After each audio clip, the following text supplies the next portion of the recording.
We turn now to another 24 Republican contender, Vivek Ramaswamy, the biotech entrepreneur and political rookie. He made a surprising presidential bid back in February, calling himself an outsider. Now he's diving headfirst into Republican culture wars and says it's time to rethink a number of federal agencies. But Ramaswamy, like other GOP candidates, trails the undisputed Republican frontrunner, former President Trump. Ramaswamy has been a vocal defender of President Trump. Joins us now to discuss his campaign and that pledge to pardon the former president. Vivek Ramaswamy, welcome to Fox News Sunday. It's good to see you, Shannon. Okay, so you have said you would pardon the president. You've asked others to join and do the same. You've talked about this being a political indictment, political in nature, and you've talked about dismantling institutions wholesale, like the FBI. The New York Times, which was covering you out in Iowa, says this is what the question becomes for many people. Are Republicans like Mr. Ramaswamy risking the stability of the country for their own political fortunes? Some fear that the aggressive rhetoric he and other Republicans regularly use, both in defense of Mr. Trump and in attacking the justice system, could cause lasting damage. Do you acknowledge that possibility? Are you worried about it? Look, I think I'm even more worried, Shannon, about the opposite possibility, which is when the Department of Justice weaponizes police force against people based on their political viewpoints. That already undermines trust in the justice system. So I actually think it's important for leaders, including like me, to stand up and call that out unsparingly. I actually think that helps build up trust in our institutions, to say that, you know what, it doesn't have to stay this way. So under my watch, we'll make sure the FBI, first of all, doesn't exist as an institution. In the local level, you have local prosecutors and local police. At the federal level, you have U.S. Marshals and the Department of Justice. But when you have large bureaucracies that sit in between, that's a formula for corruption. And whether it was that FBI going after Martin Luther King Jr., threatening him to commit suicide 60 years ago, or whether it's after going after political conservatives like President Trump today, that's not justice. And I really would have a much easier time, frankly, in this election if President Trump weren't in the race. So this isn't about my political calculus. This is about standing up for principles over politics, and I actually think that helps build trust in our institutions. That's why I'm speaking out. Both you and the president have embraced this label or raised some eyebrows about it, American nationalist or nationalist. You've said you get that that might be uncomfortable for some people. It might turn off some voters. So why embrace it? And what does it mean to you? To me, nationalism doesn't have to be a bad word. It means we stand for the ideals that set this nation into motion 250 years ago. Meritocracy, the pursuit of excellence, the rule of law, free speech and open debate, self-governance. These were the values that won the American Revolution, Shannon. And I think we need to be proud of these ideals again. Young Americans across this country are no longer proud to be American. I am. And as the first millennial ever to run for president as a Republican, I think it is part of my responsibility to revive that civic pride in the next generation. And the beautiful thing about America is that we're not a country founded on an ethnicity or on a single language or a monarch. We're a nation founded on a set of ideals that brought together a divided group of people 250 years ago. I think those ideals can still bring together a divided group of people today.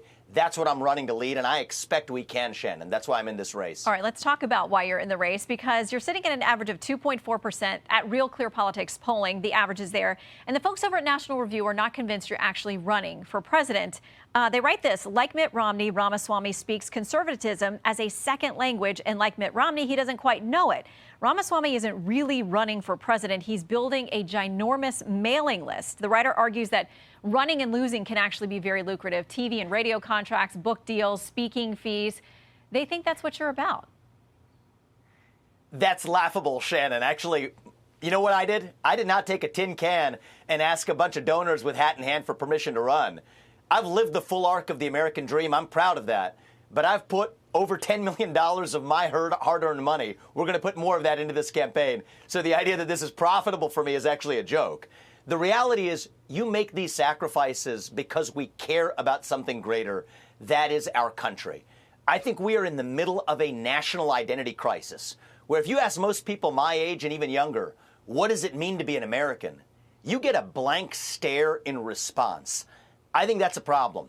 I think too long the conservative movement, we have been running from something. I am in this race to start leading us to something, to our vision of what it actually means to be an American today, to speak the hard truths that others in the Democratic Party and even others in the Republican Party are afraid to speak out loud. There are two genders. God is real. Fossil fuels are a requirement for human prosperity. That last one actually got me censored on Microsoft-owned LinkedIn. But I do think it's going to take an outsider, not somebody who grew up in the political system, but a true outsider to get the job done. That was Trump in 2015, but I'll tell you this, Shannon, I am polling a little bit ahead of where Trump was in June of 2015. The debate stage is going to be a crucial next step, and I'm confident we're going to not only win the election, but do it in a landslide like what Reagan did in 1980. And I think that's the single most unifying thing we can deliver for the country. You do talk a lot about being an outsider. You're new to this political game. One of your most ambitious desires is to dismantle part of Washington. You talked about the FBI earlier. You talk about this with respect to federal agencies, the administrative state. Washington Post, George Will writes a piece over there saying Ramaswamy, who has not encountered many problems that are impervious to his charisma and certitude, believes that a forcefully expressed presidential vision can conquer Washington's viscosity. When he has lived longer, he will know better. Now, even President Trump talked about how hard it was to, quote, drain the swamp, the agencies here, the infrastructure, the bureaucracies. What makes you better equipped? So, look, Shannon, I bring a unique combination of, yes, somebody who is an outsider who's had success in business, but with a deep understanding of the Constitution and statutory authority to do it. If I may say this, I think I'm the presidential candidate in the last 30 years who has the best understanding of the legal basis to actually shut down the administrative state. 5 U.S.C. 3302 empowers the U.S. president to set the regulations governing the Office of Personnel Management, setting the rules of people who work in the civil service departments of that federal bureaucracy. So if there's one thing I can promise, by January 2033, when I'm leaving office, the top thing domestically that I'll say we will have done is by the time I'm done, we will have, again, 3 branches of government in the U.S., not 4, that will shut down the regulatory state. And, Shannon, that's one of the keys to actually unlocking the economy itself. We're slated to grow at less than 1% GDP growth this year. We've grown at over 4% for most of our national history.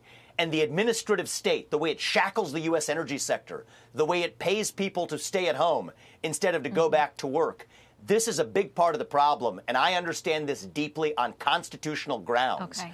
I believe that if an agency should not exist, it deserves to be shut down. I will expect to cover some of these fights in the Supreme Court if you go that route with some of these federal agencies and employees. Very quickly before we go, I want to ask you about Mark Cuban's comment. You wrote a book called Woke Inc. You think it's bad for corporate America. He says it's actually good business and people are looking ahead to their customers of the future. Quick comment from you. My view is that businesses have a purpose. It is to provide products and services to customers who actually need them, and yes, to make a profit unapologetically. And when those businesses wade into social disputes, not only is that often bad for business, just look at what happened to Bud Light, look at what's happening to Target, but more importantly, it's bad for our civic culture in our country. Because what we need is apolitical spaces that bring people together, whether they're black or white, or Democrat or Republican. The private sector, the sports stadiums of this country, the labs of this country, that's where Americans unite regardless of their partisan or identitarian affiliations. And so I think woke capitalism is bad for capitalism, but it's also bad for American democracy. Okay. That's why I've been leading the crusade against it for the last several years, and that's what I'm taking all the way to the White House. All right, we'll put you and Mark Cuban on opposite sides of that conversation. Vivek Ramaswamy, thank you so much. I'm Steve Doocy. I'm Brian Kilmeade. And I'm Ainsley Earhart. And click here to subscribe to the Fox News YouTube page to catch our hottest interviews and most compelling analysis.